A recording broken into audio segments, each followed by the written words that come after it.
episode of the No Stipulations Podcast. I'm Logan. Say hi, Brendan. Hello.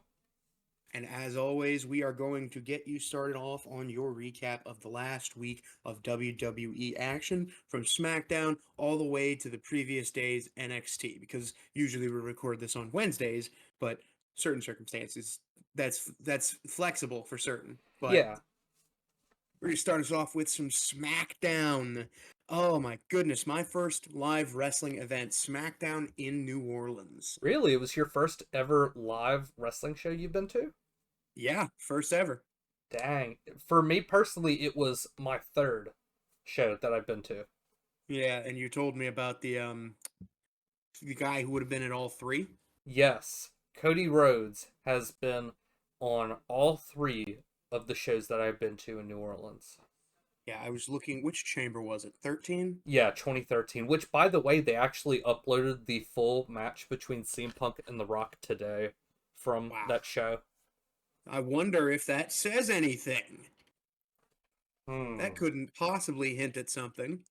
They've been posting a lot of Elimination Chamber matches, and that's what I love WWE Vault for, is that Right. they always upload like their old stuff, which Yeah, is they upload previous events from the years prior.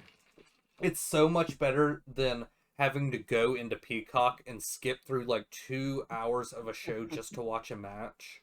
Yes, oh my god. I really hope that they continue doing this. Yeah, me too. You know what you should check out if you haven't already? The WWE NXT Vault. Oh yeah, it's basically just their YouTube channel, right? And they just Yeah. occasionally upload like old school NXT Oh, matches. I'm pretty sure they had the takeover where Ciampa and Gargano went at it in New Orleans. I'm gonna have to watch that for sure. Yeah, that one was a banger. But I got to tell you, starting off this show, I saw a lot of people in the IWC were trashing on the crowd in the Crescent City.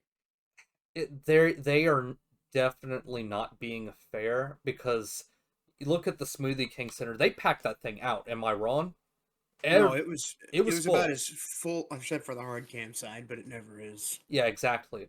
But whenever you look at the Smoothie King Center, it is the lowest rated NBA stadium in attendance. It is quite literally 30th. They packed that sucker. And Mhm. it isn't fair to compare this crowd to somewhere like Madison Square Garden or TD Garden or Right. anywhere else. This is as good of a crowd you're gonna get in the South, and they're crazy about wrestling there. Yeah, absolutely. And one New Orleans own made his debut on NXT this week, but we're gonna get into that in a little bit.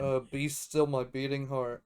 Oh yeah, Brendan's been gooning all week Uh, waiting for this. yes. Um but to start off the show, we had the segment where Cody Rhodes arrives in New Orleans and Nick Aldis comes out to correct him because before the show on Thursday, actually when we recorded on Thursday, we didn't even know this. We were scheduled to have a six-man tag match between Priest, Strowman, and Cody versus Solo, Jacob, and Tama Tonga. That got rescinded when the final boss made his announcement that he was going to be there on February 21st. And I remember whenever you sent that to me, it was kind of like that moment where I'm like, is this real? You know, kind of, I was Right. at the same place I was whenever the Luka Doncic trade happened, and that was my bed. I was Right. laying down, and I just got up, and I had to check and see if it was real, and it was real. The I had final never boss came back. I had never been more convinced in my life that someone was hacked when Shams dropped the Luca trade. I honestly thought so as well. First, I had to check and see if it was like one of those fake accounts that changes like a letter in the Right. name or like Yeah. has like the last name lowercase. Right. No, but the worst part for me was that it took like ESPN and other reputable sources so long to confirm it. It's still ridiculous to this day, but I've got Luca in fantasy and I will never lose again. Yeah, but Luke, I cannot believe that the Mavericks traded away their next 10 to 12 years for 31 Anthony Davis. And quote unquote defense wins championships. Yeah, right. Yeah, but defense can't really win championships whenever the player you traded for can't stay healthy. Right. Well, you know what? This isn't an NBA podcast. We're going to get back to what we were talking about. But back on that segment, Cody was informed by Nick Aldis that he had been removed from the match.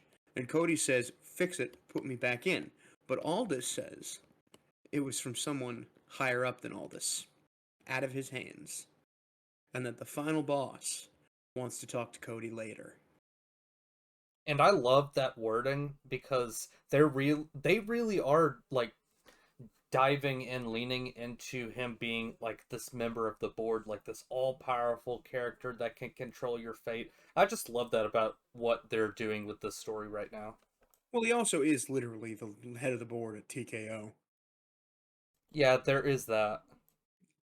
I mean, it's like Triple H being the COO when he was still the authority. It's just objectively true, and they're doing something fun with it. But then, well, we saw a couple of dark matches. We saw Dominic Mysterio. My God, I've never heard someone booed so loudly.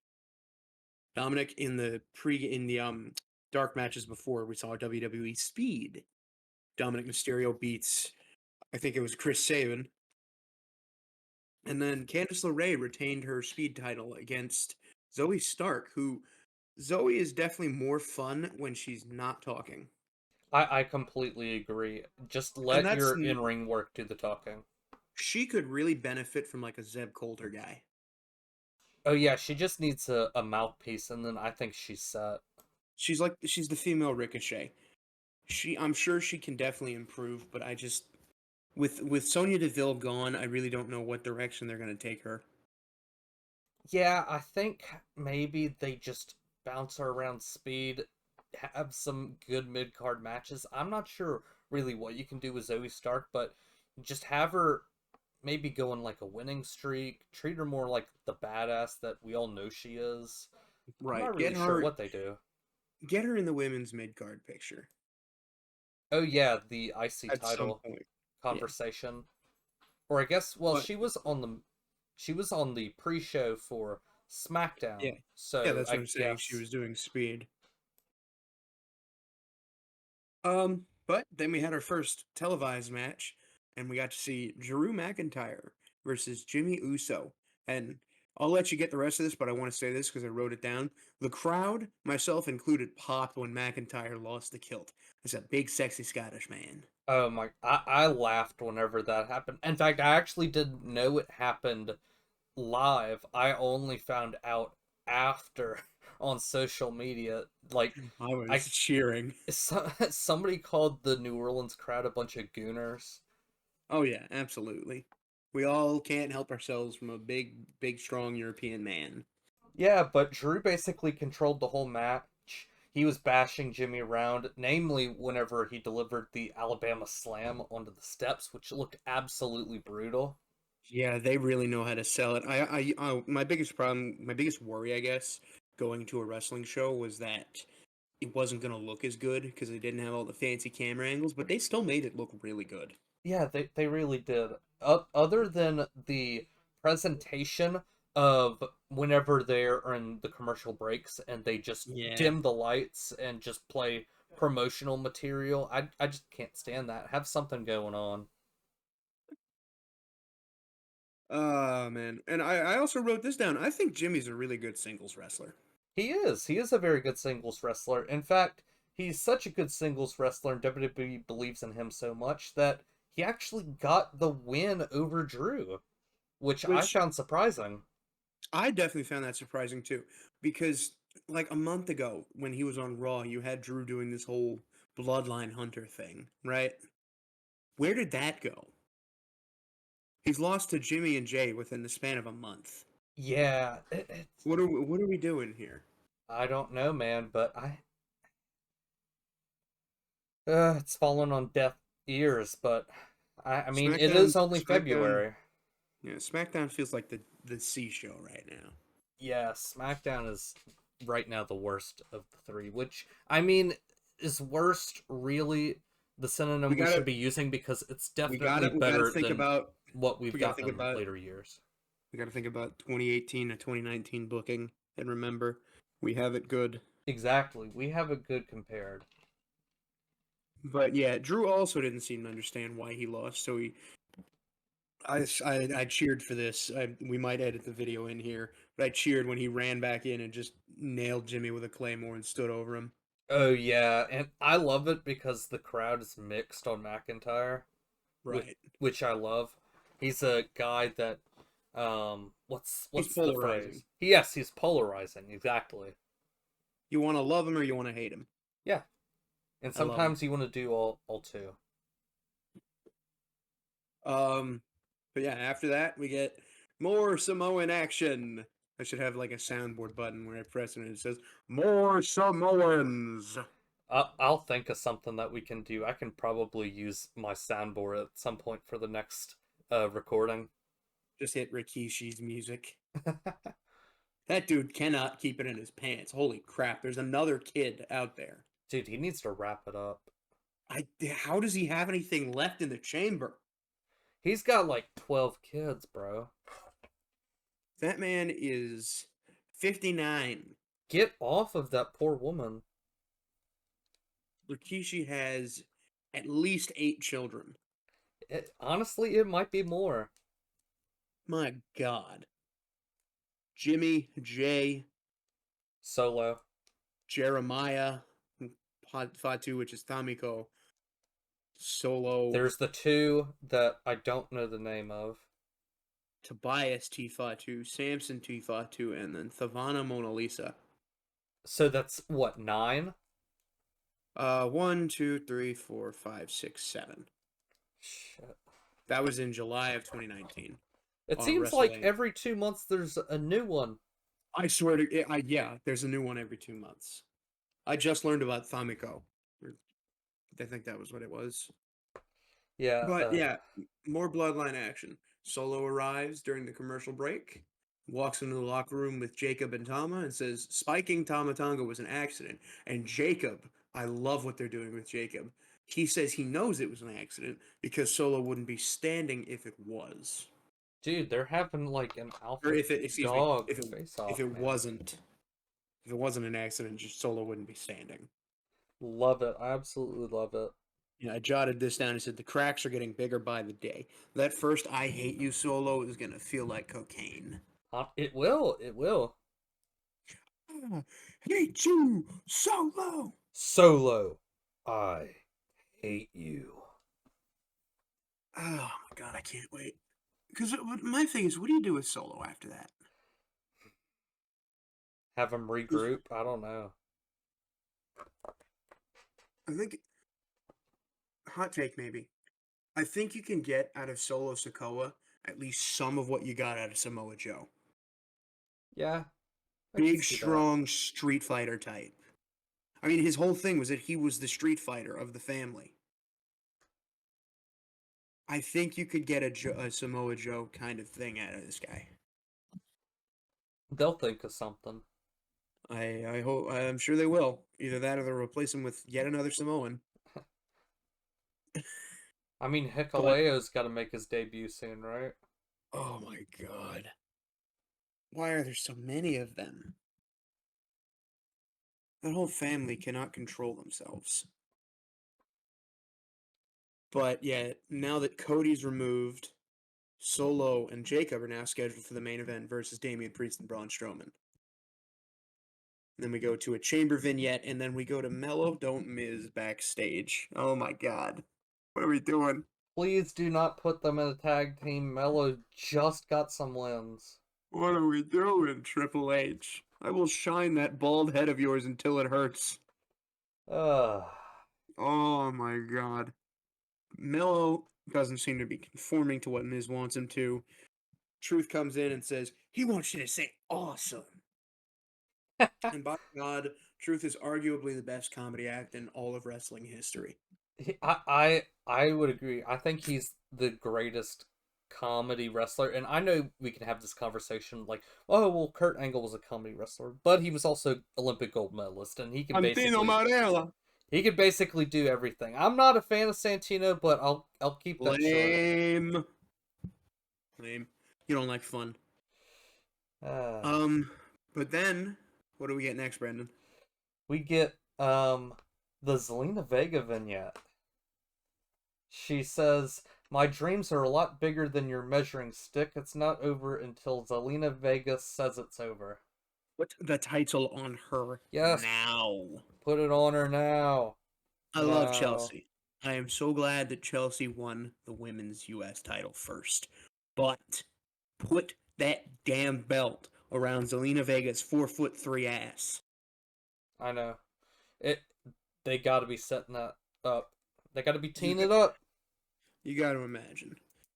But speaking of teeing it up, we got Mello Don't Miz versus R-Truth, and R-Truth said his partner is a New Orleans native and a Louisiana legend. And Brendan, tell me when he said this, did it occur to you that it could have been your boy?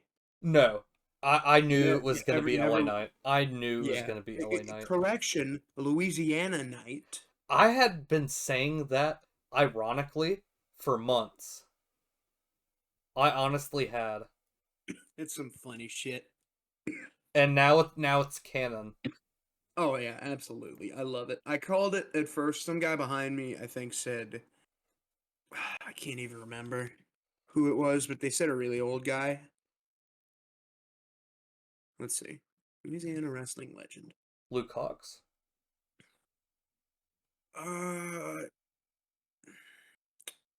Uh, Lucky Cannon, I think. Maybe. No. That wasn't what they said. Uh, might have said Ted DiBiase Jr. Oh, Okay. he's in prison. Yeah, I think he said it as a joke, though. I mean, other than like Ricky, we really hadn't had all that many good wrestlers. We've had Jazz, Ernie Ladd, and Ricky Stark. That's about it. John Heidenreich. Oh fuck nah. Heidenreich. Heidenreich. That was his theme. Yeah.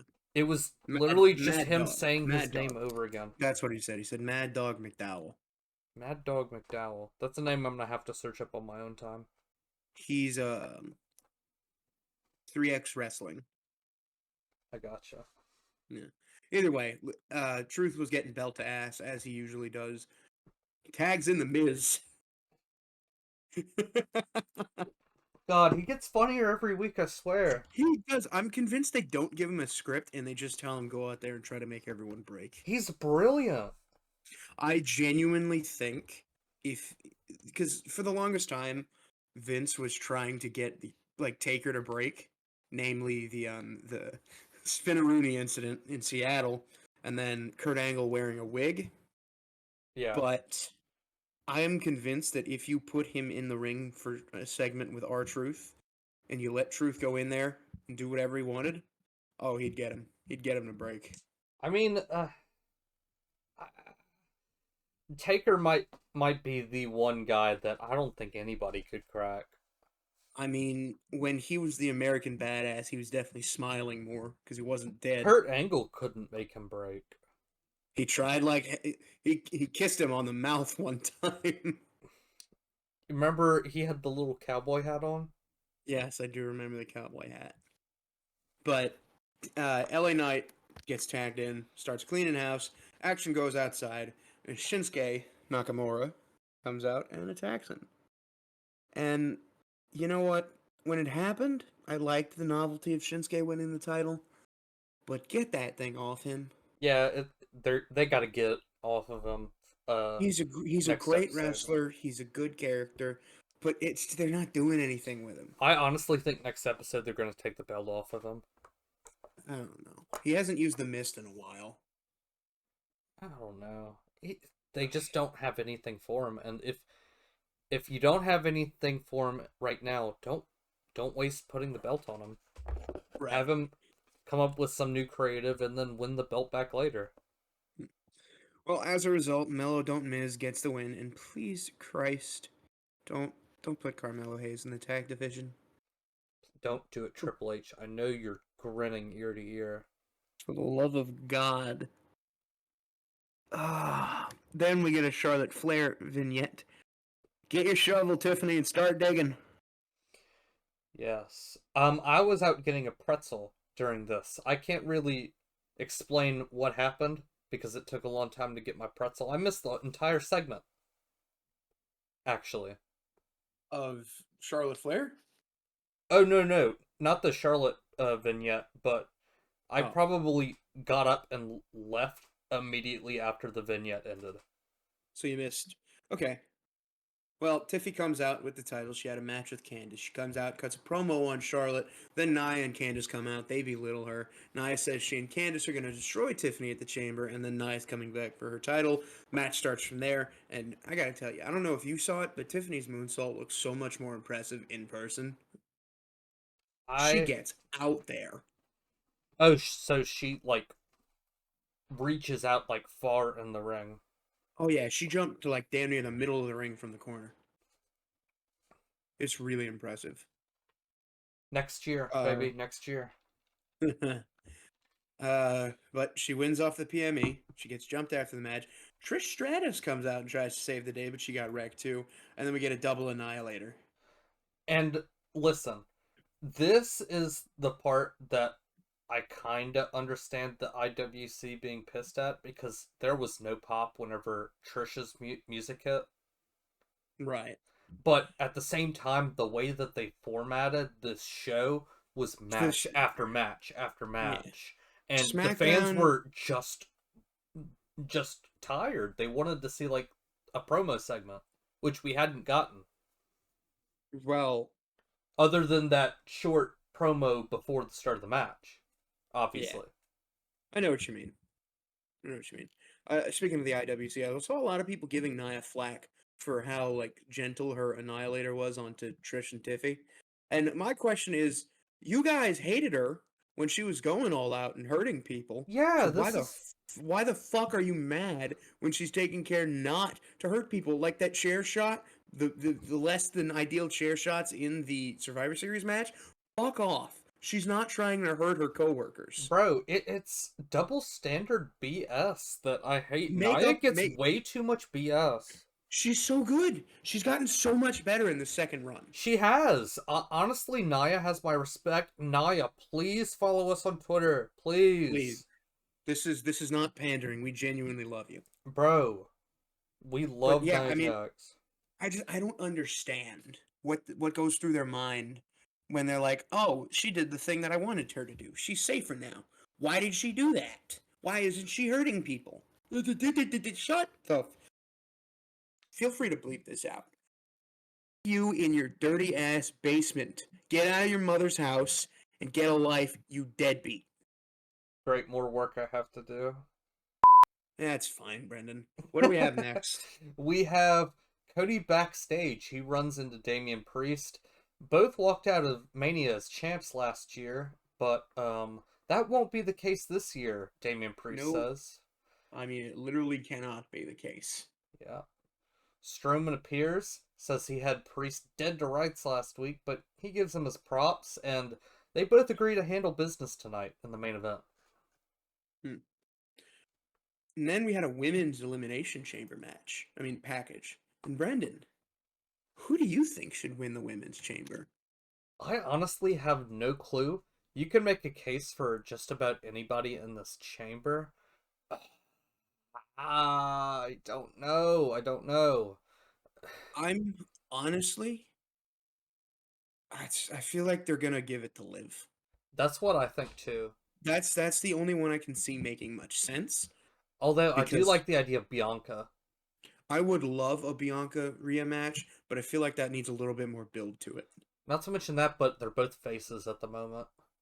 Yeah, and then also I'm convinced Jade's coming back in this match, and we're gonna get the breakup of Naomi and Bianca because of it. I don't think Alexa's gonna win. I'd be thrilled if she does. I just don't think she's gonna. And then, Roxanne has been doing her thing with Bayley for the last month. Roxanne could be the dark horse, honestly. Honest to God, if Roxanne wins the chamber, I would be happy. That'd be awesome. Honestly, people don't expect her to win, and honestly, that's kind of like the Jey Uso thing that happened at Rumble. Yeah, but I don't think Trips has the balls to do it twice. He's gonna be like, watch me, and he's gonna do it. I would love a Rhea Roxanne Mania match. That'd be fantastic. I just don't see it happening. Yeah, I feel down like the it's gonna line. be I feel like it's gonna be Liv. Yeah, I could see it being Liv too, But but I'll tell you what, I really want Bianca to win. honestly, whatever happens, happens. Dealer's choice. Yeah.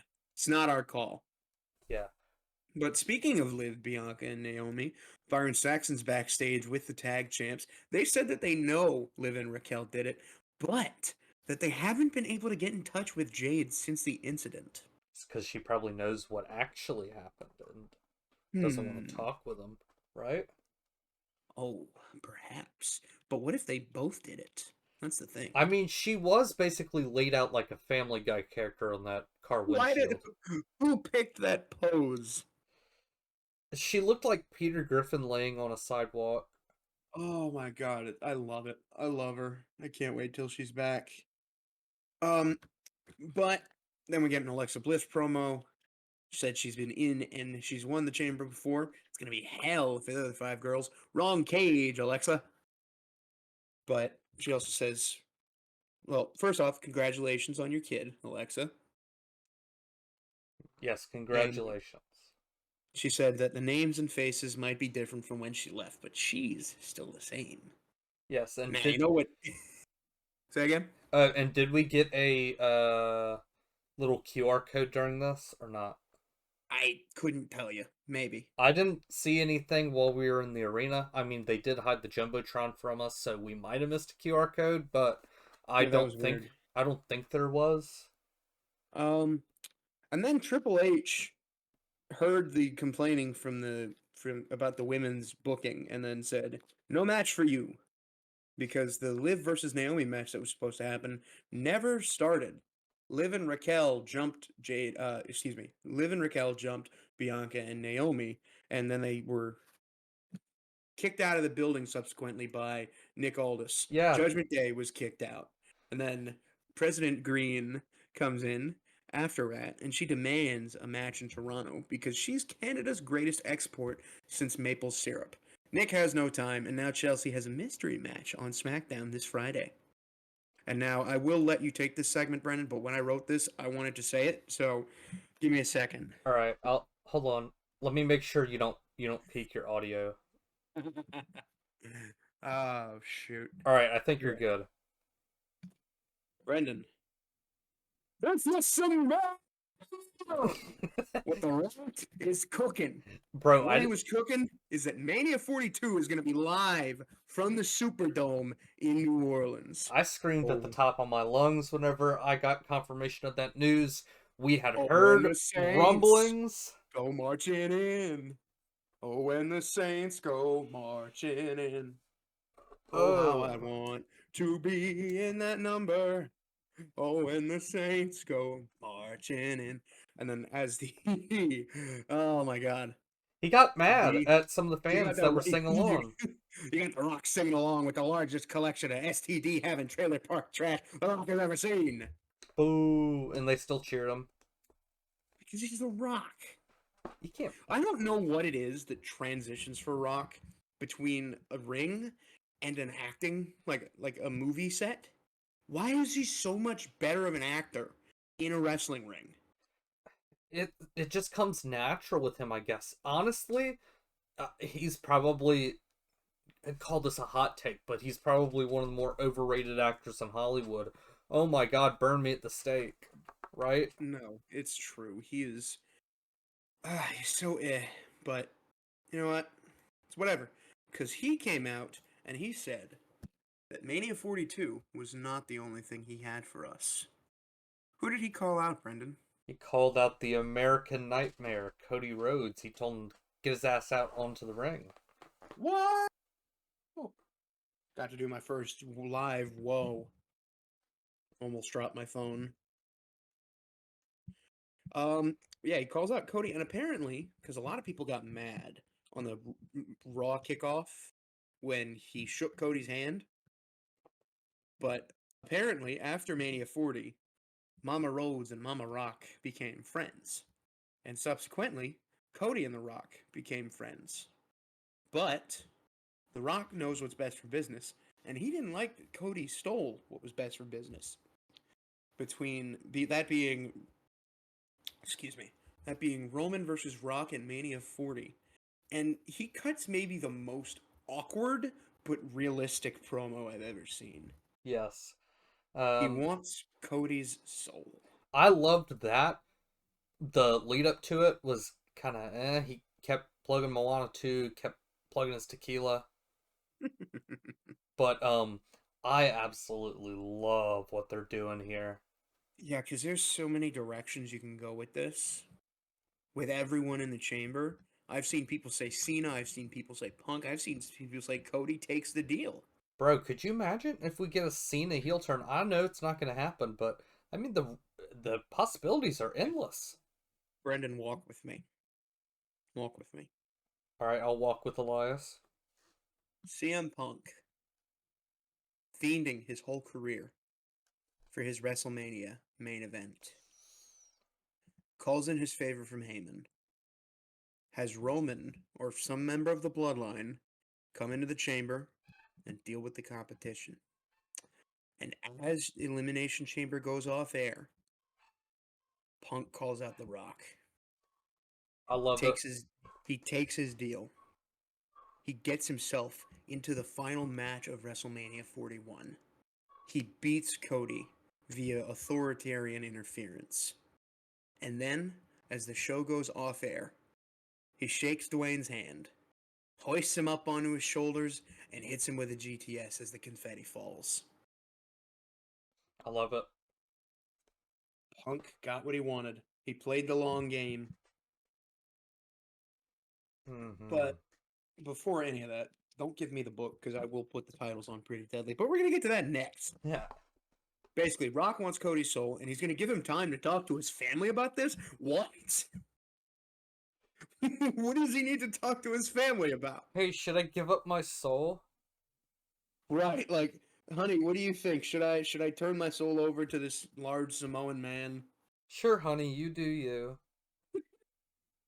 He talks to his daughter Liberty, and he's like, "Baby girl, you think I should give him my soul?" And you're like, "No, Daddy, no soul, keep soul." And he does it anyway, because yeah. Sure, give But up your soul to Maui. yeah. Should Daddy give his soul up to Maui from Moana 2? Yes, Daddy, yes. Yes, Daddy, we want to see Moana 3, 4, 5, and 6. No, you mean live action Moana. Ah. But yeah, Rock says he's going to see Cody at Elimination Chamber to see whether or not he takes the deal. And I put in all caps, what does this even mean? What could this... There's a lot of speculation about what angle this is going to take. There's a lot of speculation about how this is going to turn out for both parties involved. And I think it's hard not to point out the authority aspect of this. So I feel like who's going to be the Judas? Who's going to be the Seth Rollins here? Who's going to take the deal that Cody turns down? Because I cannot see Cody taking this deal. There's so many ways they could go with this. There's so much I they think could do. what I need to happen is Drew McIntyre takes the deal.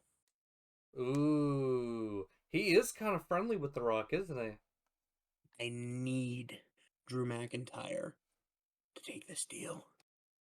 I was He thinking... will sell... Rock has problems with Roman. So what if all roads lead to McIntyre versus Reigns at SummerSlam? Love it. For the WWE title.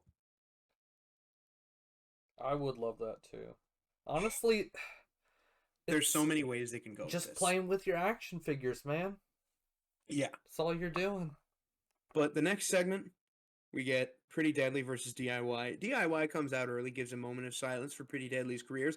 Crowd boos them to hell. I gave them their moment of silence. I respect that. I am on the Yes Boys side. I didn't give them shit. Pretty Deadly looks damn good since their attitude change. Mm-hmm.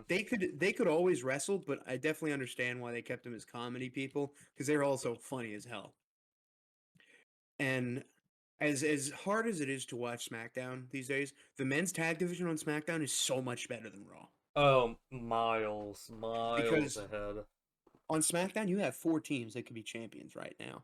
You have Legado del Fantasma. You have Motor City Machine Guns. You have DIY. You have the Street Profits. Hell, you even have Pretty Deadly. You have 5+ teams that could be tag champions as we speak. Yeah. But god damn it should have been the Yes Boys moment. It should have been their moment.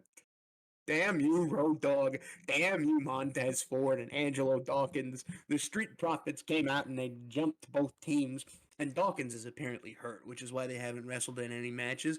But then Motor City Machine Guns comes out. They get jumped too. And it's just the Street Profits standing out there. It should have been Kit and what the hell's his name? Elton Prince. It should have been their moment. God damn it. It should have been their moment. In due time. Kiss my ass, Brendan. Speaking of due time, we get a John Chana vignette. Basically, he says he's gonna win 17. That's we've seen the clip from the interview. It's basically just an edit of that. In no uncertain terms, Cena says he's gonna win 17, which means he ain't winning that shit yet. Yeah, he's not winning Chamber. We're gonna get Logan Paul versus John Cena, and we're gonna like it. You eat your vegetables and you're gonna like it. Oh shit. And then we get one of my favorite parts of SmackDown. Kevin Owens cuts a promo on Sami Zayn on Twitter. Man, I wore my KO shirt to the SmackDown. This was probably one of the loudest crowd reactions that we got of the night. Yeah. Kevin says it's despicable that Sami wants to end KO's career, to fight him, to hurt him, even after everything they've been through. Because why would Sami put himself in that position? Why would Sami do that to his family? Because he was filming this outside of Sami's house, where he was feeding his kid with his wife. And I just think it's really funny, because no matter how good of a promo Kevin is, you know he walked in there and had dinner with him after. Either that or you keep kayfabe alive behind closed doors. Not a chance. They're best friends. You had a bunch of WWE production crew there after. They had dinner too. So they just sat in silence and ate dinner together. Yeah, I just think it's really funny because I imagined Kevin's family is just out of frame. And he just walked in there, went up to Sami, he was like, hey, how does this look? Yeah. Because I've seen clips of, I think it was Kenny Omega was filming a promo that, I think it was, what's the name of that champion? Okada. He was filming Okada and his faction's promo on Kenny Omega. And it was really funny because somebody caught him filming and he was just holding the phone while they were just shit talking him so much. But then, go ahead. I love what they're doing too because Elimination Chamber is going to be in Toronto. They've just been at home for weeks doing these social media videos and have had time to ample time to spend with their families too. Yeah, exactly. But then after that, we got our main event. God, I love watching big meaty men go at it. Nothing but meat. No bread, no water. I heard Booker T say that line on NXT. Yes, that is where I've taken inspiration for it from. Whatever. That's where I got it. Yeah. Damian Priest, Braun Strowman versus Jacob Fatu and Solo Sikoa. Braun is fucking huge. That's He's giant in person too. I know, right? He's insane. But Braun was actually out most of the match, and I think that's just because of the condition of his body. His knees are so cooked. Oh, it's a shame. But Priest for most of the match was going 2-on-1 with Tama Tonga and Jacob Fatu. Could Damian Priest win the Chamber? Yeah. I don't think he will. Yeah, I don't think he will. It's possible though. Triple H loves Damian Priest. Yeah. And then, maybe the best part of the night, Jacob Fatu kicked Solo right in the face. And he didn't seem to give a damn. Damian threw him out. Braun Strowman left the station and sent Jacob over the announce table. South of Heaven is solo. 1, 2, 3. SmackDown over. You know, the South of Heaven is such a cool name. It is. It really is, because South of Heaven is hell. Yeah. That's what South of Heaven. And it implies that he's sending him to hell with the choke slam. And I know technically, remember that like spinning slam he had on, I think it was Dom a few weeks back? Oh yeah. He hit like a twisting South of Heaven. They called it something else, but god damn it, that was a twisting South of Heaven. I don't care. We get to the weekend, we go home, we catch our breaths. I call a basketball game on Saturday, 2 of them actually. And then Monday comes, and boy oh boy, WWE's flagship show, Raw, kicks off. Yeah, Logan Paul, returning to his home state of Ohio, says he didn't want to perform in Cincinnati, but on the plane fly over, he realized that he has to because he's that humble. Throws a jab at the Bengals, and CM Punk comes out and interrupts him. Yes, he did. So Logan asks, "What is your problem with me?" Punk says, "I don't have a problem with you." Well, then he does have a problem with him. And he ends up something along the lines of, "In this business, I am Satan himself. And in this business, you are nobody." I love that And line. Logan slaps him, leaves the ring. I kept expecting Seth's music to hit, but it didn't. And then we get a recap of last week's match between Penta and Pete Dunne to set up the next triple threat piece of action. God, I love triple threats. And you pointed this out, Brendan. During the break, we see Braun Breaker in a TurboTax commercial. Yeah, I think that very well could be his first commercial of this very long and illustrious career. It's definitely interesting to see. But Penta hits the sacrifice. He tries to go for the Penta driver. Ludwig throws Penta out of the ring. Hits that, like, weird Cobra DDT on Pete Dunne to win the match. And I don't remember if I said this. I think I have this in the notes somewhere. But Tyler Bate coming back and them reforming the New Catch Republic, that'd be such a big boost to the Raw tag division. Oh yeah, not that you think about it. I think I read somewhere like last week that he was close to coming back, and if they package them together, I could see them in the title picture by what the hell comes after Mania? Backlash? Yeah, Backlash. Then we get a John Cena package again. We have Jackie Redmond interviewing Rhea. Next week, Rhea is going to defend the title against Io Sky, which I don't know. I don't know what's going to happen here. Yeah, they should have just done it in a chamber, but What if Asuka makes her return and helps Io or costs Io? I'll take it. The I will Empress take of it. Tomorrow taking out the Genius of the Sky. I will take it. I love Gladly. Asuka. I love Asuka. Can't wait to see her back. It's been a while, but Yeah.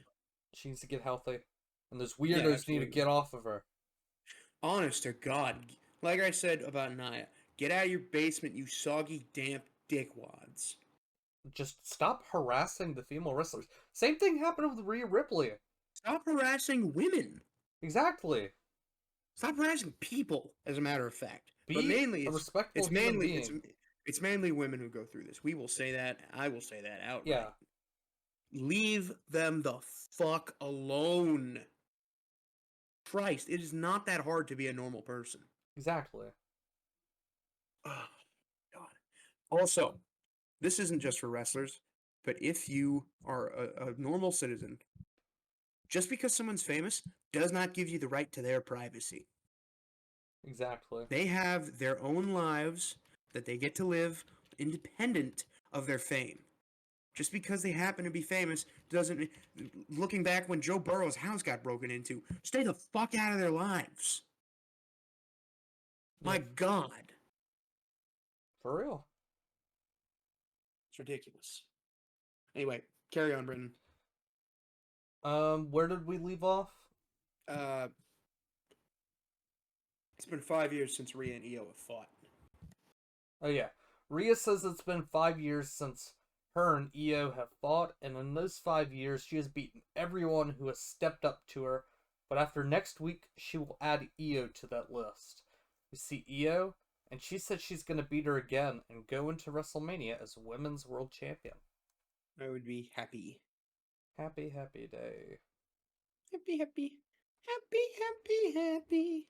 Not necessarily a happy day, but a new day. They compete against the LWO in the next match. Boo. Oh, come on. That was a decent transition. I give it like a 6 out of 10. Lame. 7 out of 10. I'd like to see you do better. Why don't you transition into the next segment after this? All right. So the New Day, they get in. They tell the crowd that they should thank God that they're here before they can continue the match. The LWO rushes to the ring and the match action starts. The New Day gets the win after the referee gets distracted. They jump the LWO. Dragon Lee intervenes, sends the New Day packing, but with the numbers advantage, Kofi and Xavier stand tall. Now, speaking of not tall, Finn Balor is talking down Dominic Mysterio, but Dom's back talking. Dom is being a big boy. Liv herself says she can't stand to be distracted with her and Raquel's match because tonight they have a match. The match that they earned when they pinned the tag team champions a few weeks ago for the WWE tag team titles. Because a win for those two is a win for the Judgment Day. I give the transition a 4 out of 10. Oh, suck my ass. You put me on the spot. Well, I was on the spot too, but nonetheless, Yeah. Gunther, who originally arrived in the arena in a suit, we see him now walking to the ring in his gear because Gunther's back in action tonight. This is how you do a squash match. Yeah, absolutely. This match is how you do a squash match. Because I tell you what, I was rooting for that little motherfucker. Man, They had less than 5 minutes and they made me pop. Tozawa's underused, and Otis is underused, and Gable is underused, and oh my god. Oh! What the hell was that? They just did not do a good job with that feud. Not even close. God, they could have made 3 new stars. Yeah. Gunther tells Tozawa that he feels like his talents are being wasted since they both uprooted their lives to be wrestlers. And I'll tell you what, Tozawa may be this year's ass kicked guy who's getting his ass kicked every week. But you go back to 205 Live and the Cruiserweight division era, that man can go. Tozawa can wrestle. He can. And I saw the glow up that he had, too, on social media. Teach me your ways, boys. I know. I'm trying to get shredded. Tozawa starts the match off strong. He put up a damn good fight, and the crowd was behind him. You could tell. But Gunther put him in several submissions and lifted him off his feet when he choked him out. Otis comes into the ring, and he got Gunther to run. That is such a big moment for Otis. It is. He got Gunther on the retreat. Now, Gunther did come in, get Otis from behind, and then Jey Uso would come out and save the day. But for Otis, that you can't be understated how small but big that moment was. He got the world champ running from him. Yeah. Absolutely great moment for Otis and Tozawa with the limited amount of TV time that they got. I think I said something to my friend Andrew about this. Something about a Oh yeah. Speaking of Gable, I was talking with my friend about where he could be. He brought up the possibility of Chavo Guerrero teaching him. I don't hate it. You hate it? No, I don't hate it, is what I said. Oh. speaking of the Guerreros, what if, after all this waiting, Gable comes out and we hear, "Excuse me!" I'm lost. Out. Whose music is that? Vicky.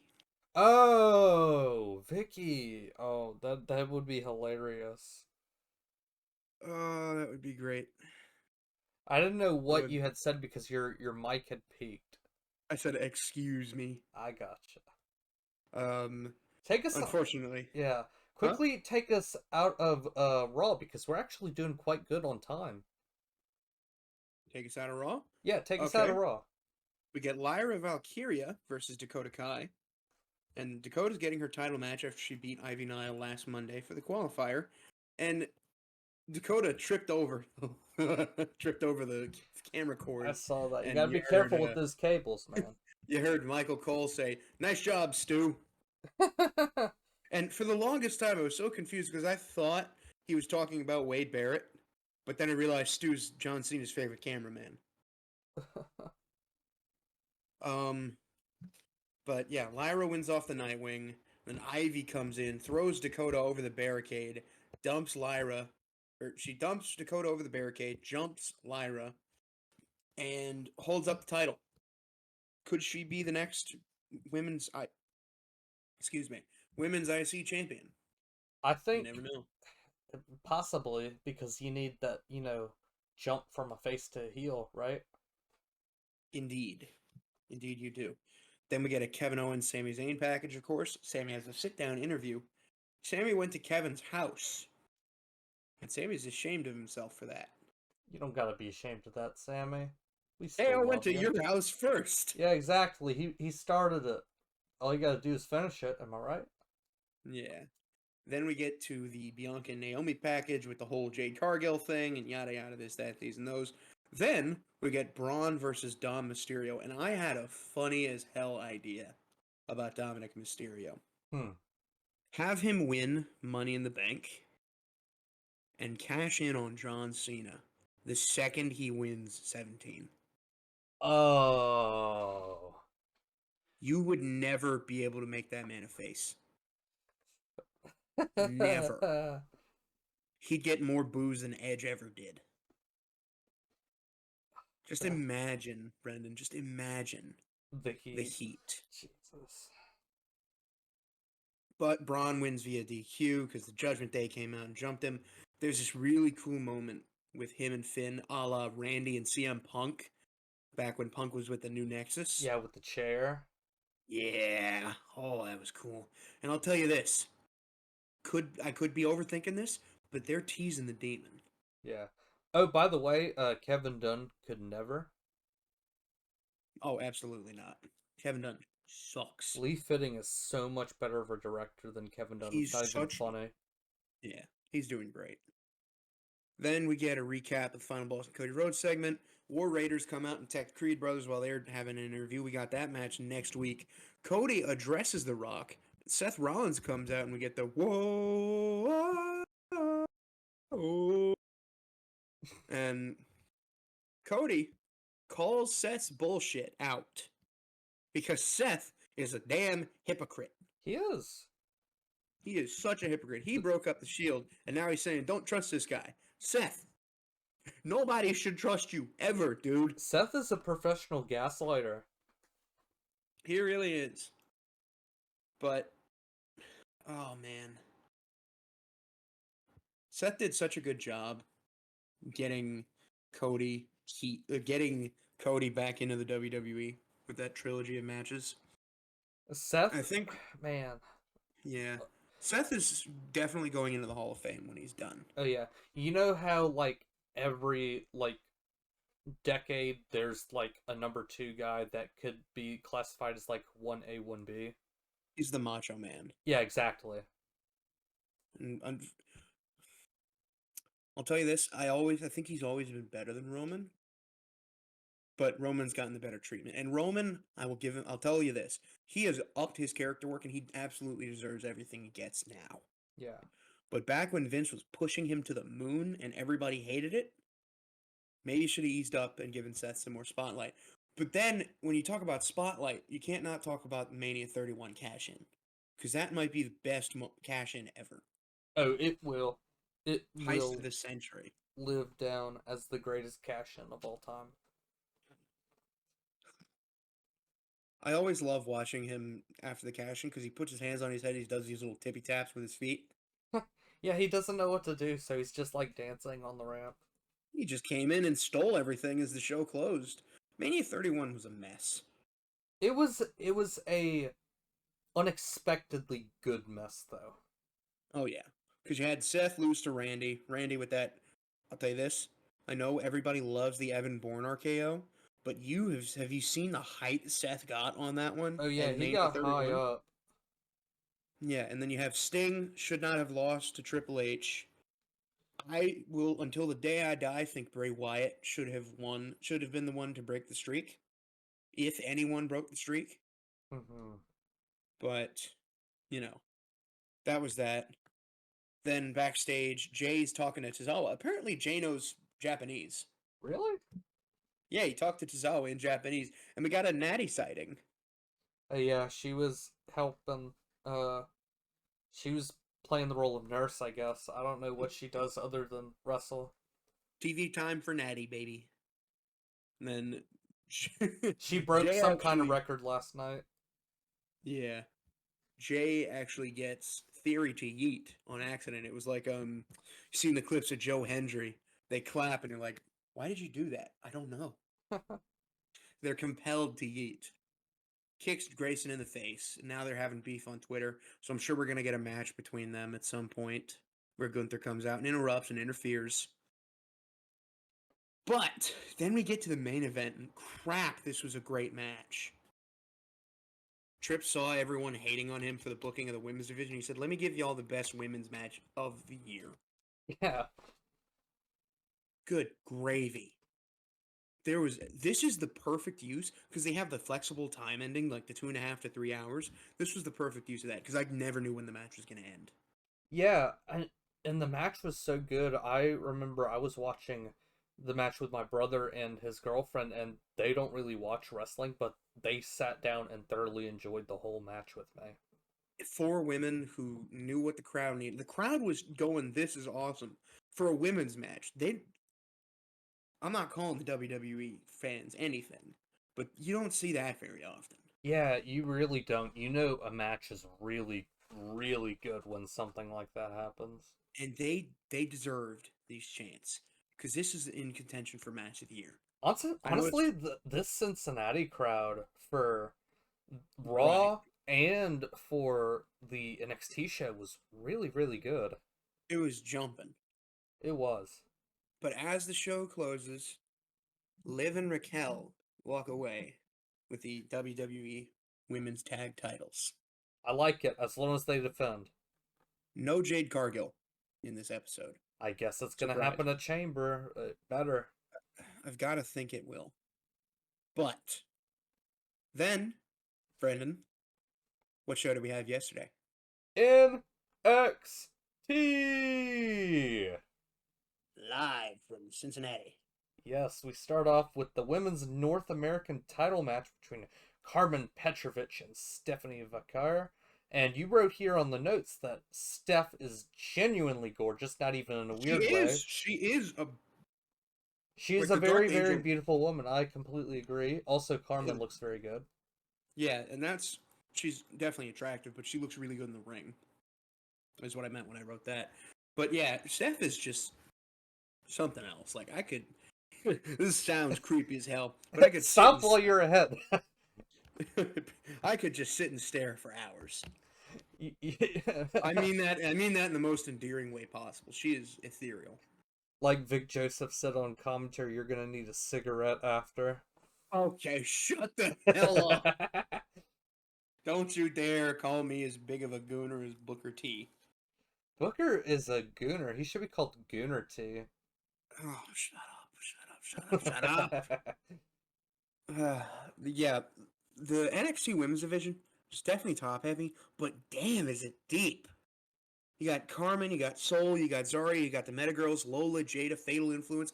Thea Hale is like 20 years old, And she had one of the best NXT matches of the year last year against Roxanne. Yeah, and you didn't even mention girls like Julia or even Oh, Jordan yeah. Grace. That when I said top heavy, I gotcha. I mean Julia, Jordan, and Stephanie. Like, whenever you just look at this women's division overall, like, good lord, it's amazing. The WWE Women's Division is in good hands for the future. Regardless of booking, you're going to be able to get, oh my God, you're going to be able to get a lot of stuff Yeah. out of this. Uh, But here's a question I pose to you. Is Stephanie the best pure wrestler in the company? I think so. I think so. I'd have to watch more of NXT, but I've certainly been very, very pleased with the matches that she's put on. She's uber talented. I also learned her package neckbreaker finisher is called the Vertebrake. The vertebrae. I gotcha. Yeah. And she returns her title. But Julia comes out after the match. She congratulates Stephanie Vicaire, and she says Stephanie thinks she's the best champion, but Julia says she herself is the best. Julia says, why don't we find out who the best woman is? And Steph says, we are friends, but could we get title for title at Roadblock? I think we The are ans- getting. the answer comes later in the show. But speaking of comedy wrestlers, Santino Marella is back in NXT in this segment. He's out with his daughter Ariana by the bridge in Cincinnati. Lola Vice, I don't think you'd seen her in action before yesterday. I'm not sure if I have. She comes out, she talks down to Ariana Grace, and Santino almost summons the Cobra out of anger. And that gives us Ariana versus Lola Vice tonight. Then we see Lexus King backstage, catches Oba walking, says he's gonna whoop Moose, and then people will not care about Moose versus Oba. They'll only care about the ruler versus the king. Then we get Lexus versus Moose. This is the first TNA title defense on NXT since Jordan Grace last year. Lexus King is a good wrestler, but he has the same problem that Zoe Stark has. He cannot cut a promo. He's like a less physically talented Ricochet. Yeah, but I'll tell you this: you wouldn't be able to tell because he was super over in his hometown crowd. Mm-hmm. Brian Pillman Jr. Exactly. Go on. Oh, sorry. I thought you were gonna take it from there. I'm chewing something. The TNA, what is it? X Division champion. Yes. Moose. He actually played in the NFL for the Falcons, Pats, and Colts for 7 seasons. He was drafted in 2006 as an offensive guard. But he fucking leapt to the top turnbuckle for a twisting crossbody like he had never played football in his life. My eyes jumped out of my head whenever I saw that on my television. That was I thought he was going to do a Cody cutter for a second. It's insane how a big man can move like that.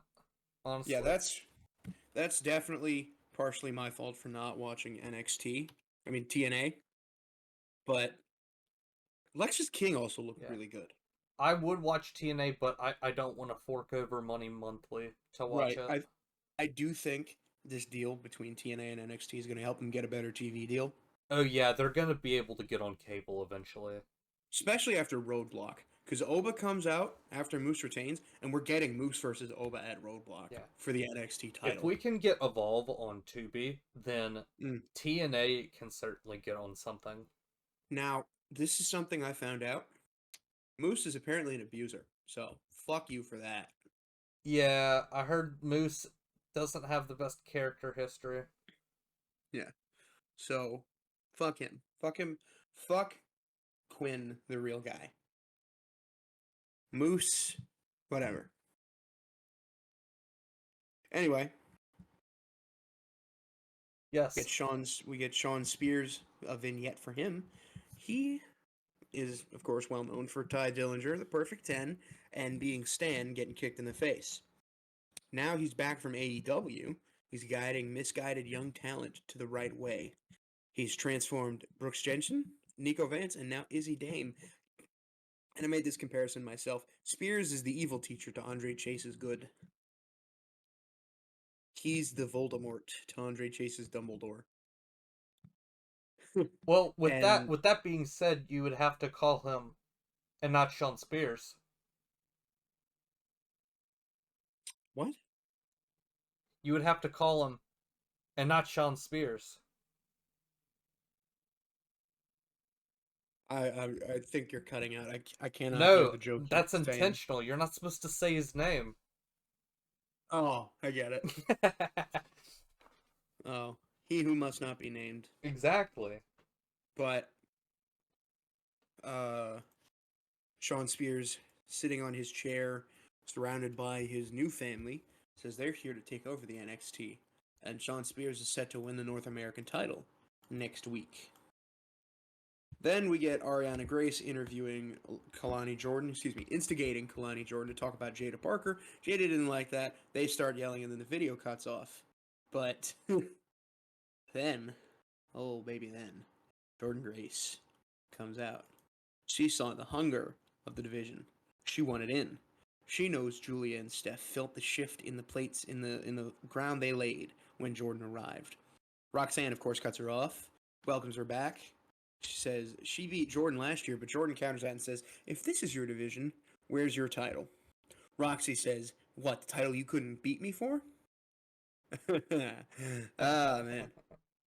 Then Roxanne says she's going to be Roxy 2 belts after she wins her title back, and I couldn't remember if it was the TNA women's title or the WWE women's title, but if it is the TNA title and she gets a match with Masha Slamovich, woo, look at it. And Jordan says, everyone has a plan until... Then she punched her in the face. And Jordan had a wardrobe malfunction. The girls almost spilled out. Uh-oh. And then she tweeted out, she said, lucky the girls spilled out, or else I would have beat Roxanne's lucky I don't beat anyone's ass while the girls are out. I didn't even know that she had a wardrobe malfunction, but I'm glad that she got it fixed. Me too. Yeah. Wardrobe malfunctions are horrible. They are. But then, Brendan, take us backstage. Backstage, we see Trick. He's looking at Twitter, like most people do. And Javon says that he's basically going the same thing as Trick. And Trick takes a lot of offense with this. He tells him to stay in his lane and that Trick is about to crash out. Ricky comes in and he wonders why everybody's so angry all the damn time. And to make matters worse, Jada Parker has a backstage interview. Apparently, Kalani's Jordan has done messed up because she ain't the one.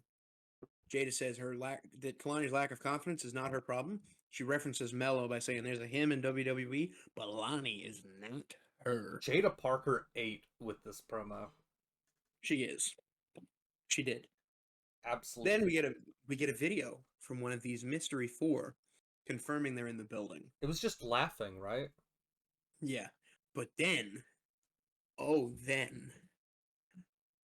No Quarter Catch Crew versus the Hardy Boys. Holy shit. Oh my god. I sat up and started dancing like a 6-year-old. You gotta do like the finger gun thing. Yes. Because this is the first Hardy's tag match in WWE since April 9th, 2019, when they beat the Usos for the SmackDown tag titles. This match was vintage Hardy's. Miles Bourne, actually, I told you about him. He gets "You're Not Randy" chants. What's that supposed to mean? He's developed a lot of Randy's wrestling style. He wears the trunks and the elbow pads, and he's got his head shaved. He looks like Randy. Mm. But Fraxium comes out to watch the match. God, the Hardys still look so good. But I'll tell you what, NQCC is getting a big push soon. And then Jimmy Uso's Whisper in the Wind, pretty good. Nobody does it like the Hardy Boys. But then to close the match, we got a twist of fate into a swanton bomb, just like the olden days. Oh my god. I just busted everywhere. Yo. Oh, man.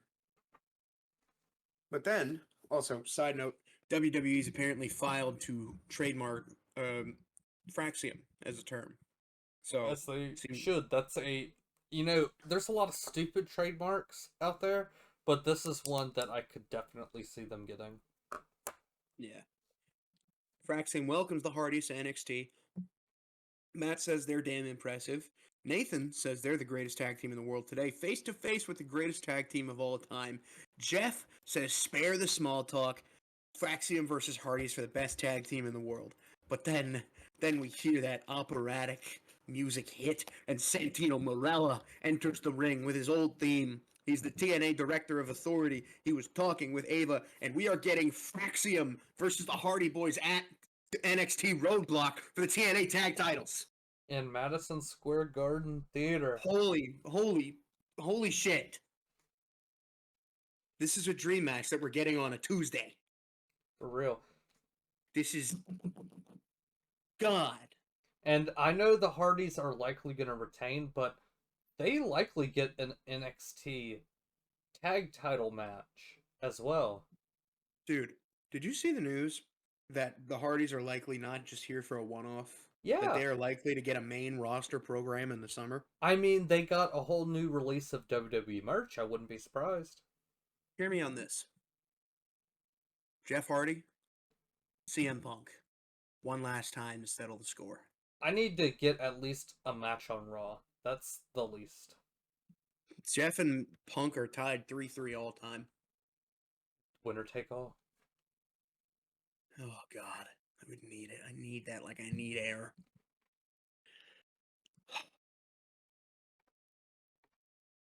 I'm overwhelmed. Go on, Brendan. We got a Tony D'Angelo segment. Tony finally appears in front of the family for the first time since being beat inside the steel cage structure. Yes. Stax is questioning the Don's leadership, but Tony understands the underboss's input, and Tony says that he needs to handle this by himself. Backstage, Zarya apparently sprained her wrist doing handstands with Soul. Piper Niven clears out the room for President Green. Soul and Zarya are like, Selena Gomez and Benny Blanco. What is that supposed to mean? Selena and Benny are engaged. A lot of people think Benny Blanco, he's a scumbag, and he has no business being with Selena Gomez. So she's making the joke that they're short-lived. But I will say, I'll tell you this. Gotcha. That's what Chelsea said, huh? Yeah. Oh, say, can you green by the dawn's early light? That's my president. All rise for President Chelsea. Who gave Piper a taser? I don't know, but don't mess with the two of them. Who get tased. She's secret security. Mm-hmm. I think secret security was right there for the taking. Whatever. But Piper agrees to a match with Zarya and Soul next week on NXT. What? Okay. Hell yeah. Yeah, I'll take it. Hell yeah. And you're likely going to have Zarya and Soul go over, right? Yeah, I gotta think. But then we have Ariana Grace's first match since like May of last year. And I think this is Lola's first match since like November or December. Ariana looked really good. She just proved that her family didn't teach her to fight. And Lola called Ariana a puta, and then she went off the spinning back fist. Oof. Yeah. Then backstage, the mystery group jumped the No Quarter Catch crew. So it's going to be really interesting to see where they go with this, because I have no clue where this is going. I don't know where it's going either, but this is a good chance to elevate 4 new young stars, and if it accomplishes that, then all hail Triple H, you are Booker of the Year. Or not Triple H, Shawn Michaels, excuse me. Don't give Baldy any more credit. Then we get an Eddie Thorpe segment, and I only recently found out Eddie's Native American. Oh, really? Yeah, that's what he keeps wearing, the feather earrings to the ring. He said he's sick of being the bad guy, he's sick of being forced to be the bad guy, and he's sick of being treated less than Trick, even though he's earned his opportunities. And he told Trick, you pick when and where. Honestly, he's spitting facts. Yeah. And I'll take this last segment so you can read about your boy. Yes. We get an Ava segment backstage. We got several confirmed matches. We're getting Oba versus Moose for the NXT title. We're getting Fraxium versus the Hardy Boys for the TNA titles. You're getting Julia versus Steph with both titles on the line in Madison Square Garden. All of those at Roadblock. My God. Roadblock is going to be must-see TV. Then for next week, we get Tony D'Angelo versus Sean Spears. We get Jada Parker versus Kalani Jordan. And Chelsea and Piper versus Sola and Zarya next week. So this coming Tuesday. That would be March 4th, I think. Welcome to Sean's Cookout, where you can have all you want. Now, Brendan, the next segment, the match. Wes Lee, Ethan Page versus Javon Evans and Ricky Saints! The Revolution was televised last night. It was Saints' NXT debut. What do you think of the entrance, Logan?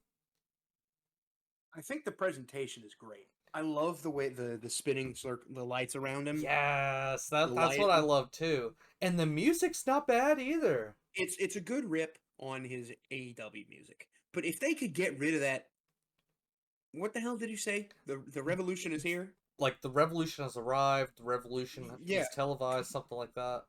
I hate the hook, bull crap that they do with every single freaking entrance song. If they cut that out, the theme would be excellent. Yeah, for real.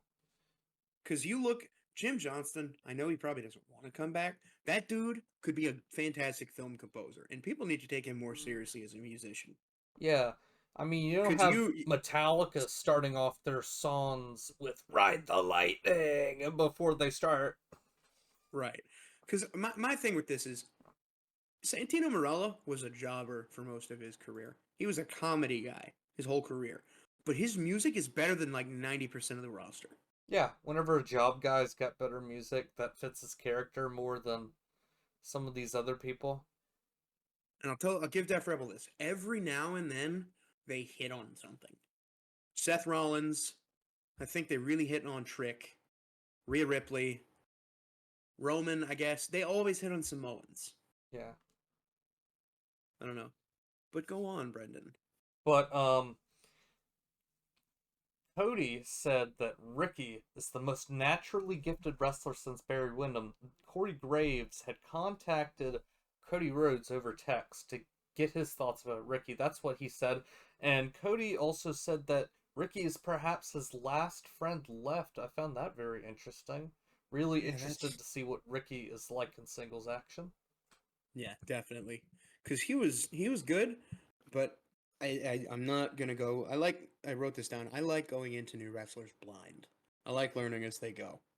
Well, that was really fun for me to find out that Penta, the Cero Miedo, has been George Kittle's first down celebration for as long as it has been. Because I didn't know that until they did a segment on it. I like knowing things when they happen. I'm the same way. But Tyson and Tyreek interfere. They seem to be Wes's new goons. Ethan debuted a new move, maybe? With the spine drop on the top turnbuckle? Could that be a new signature? It could. We'll have to wait till next week. They sold it. But Ethan Page and Wes Lee look pretty good as a tag team. I think they need to put Ethan back in the title picture soon. Yeah. He's really good. I'd like to see them run Ethan versus Ricky. Oh, baby. Speaking of Ricky. Go ahead, Brendan. Oh, sorry. Ricky gets a huge pop on the hot tag, and Javon takes the fight with Ethan out to the crowd and into the arena. Wes is an okay heel. That's what I saw you had wrote, that Wes is okay as a heel.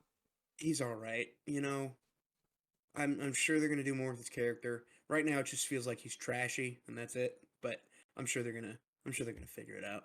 Yeah, Ricky caught Wes on the cardiac kick attempt, and he hit the Rochambeau. And you said it's a damn good finisher. I completely agree. Yeah, it's simple, but it looks cool. It's very effective. All right, we got much to my surprise, the foursome did not come out and attack Ricky after the match. I thought they were as well. I thought they were gonna attack him and all of the three other people in the ring, but it looked like just a filler thing at the middle of the show. Yeah, I got some notes here. The name Calix was registered for WWE as a trademark for referee Jessica Carr. in the Evolve show in a wrestling capacity. That's interesting. She's wrestling in a mask. Huh. That's going to be fun to see. And I also wrote WWE finally filed the Fraxium trademark. Everyone's been calling them that for the longest time. But they kept introducing them as Nathan Frazier and Axiom. And this is my talking point that I thought about.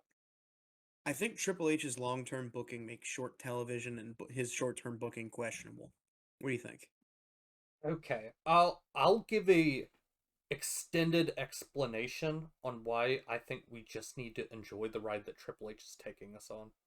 Okay. So, all right, you know how we've been having like all of these plane crashes lately? I swear this ties in somehow. Okay, go ahead. So, obviously we've been looking around with the booking and we've been noticing a little bit of missteps with the booking, am I correct? Oh yeah. So, a lot of these fans, they believe they can do it themselves, right? Yes. Like I said, don't give me the book because I will make Pretty Deadly tag title champ. I'll make Pretty Exactly. Deadly the tag champs. As part of fatalities, you're more likely to die in a car accident than a plane accident. Uh-huh. Triple H is a professional. He knows what he's doing. Honestly, I would trust my life in the hands of a trained pilot than you driving away in like a Honda sedan taking me to the hospital, my friend. Hey, As much as I love you, I'm a good driver. you are a good driver, but I'm just using you as an example. Okay, I see your point. But let me counter this with two prime examples. Cody and Gunther. Their title reigns, outside of a match or two, have been underwhelming. For most specifically Gunther. Trips has had this plan, I'm sure, of Jay winning the Rumble for a while. And he has kept Gunther away from the top guys on Raw. So he should have had a match with Punk. He should have had a match with Ray. He should have had less rematches than he did with Damian Priest. And I love Damian Priest, but we did not need 3 of those. We did not need 3 of those. He should have fed the top guys in Raw to Gunther. And the same goes for Cody, because outside of AJ Styles and the Kevin Owens match, he hasn't really had any suitable people to take the title off of him, which is the problem because he's not putting he's not putting them in a situation where they could realistically lose, and that's the problem. And that's why I think a lot of people see the Attitude Era as superior right now, because they were just wrestling whoever whenever back then. And I am going to trust the process here. I'm not saying I can do it better because I know for a damn fact that I can't. But here's the thing. He needs to take more risks. He needs to take a step back from his plans for the future and see what's right in front of him. Because you cannot have your 2 champions have boring title reigns. Another thing, Rhea Ripley. She is so talented, but she hasn't wrestled a TV match since, well, Raw and she's wrestled Netflix, 2 maybe? TV, yeah, 3 TV matches in the last since January of 2024. Ivy Nile, Liv Morgan, and Raquel. I know why he's not having his champions wrestle on TV that often, but you look at what happened with Gunther and Tozawa. That was a squash match, but damn it, Gunther looked good. Gunther looked really good in that match as a heel. And you look at the match he had at Bash in Berlin against Randy? Holy shit! Give him more of those. Give Cody more AJ Styles guys. Give Cody more Kevin Owens guys. And yeah, it is partially due to some injuries and some people that have been held out, but you cannot have your champion fight Logan Paul in Saudi Arabia. Man. He needs to keep his guys looking strong, and not by not having them wrestle. He needs to keep them strong by having him beat other good wrestlers. I gotcha. I understand your point. Rant over. All right, and that was the end of our show. Thank you so much for watching. Make sure you give us a like, subscribe, and you hit that notification bell. I'm, of course, Brendan Smith. That is Logan Loving, and we will see you next time. Later, guys.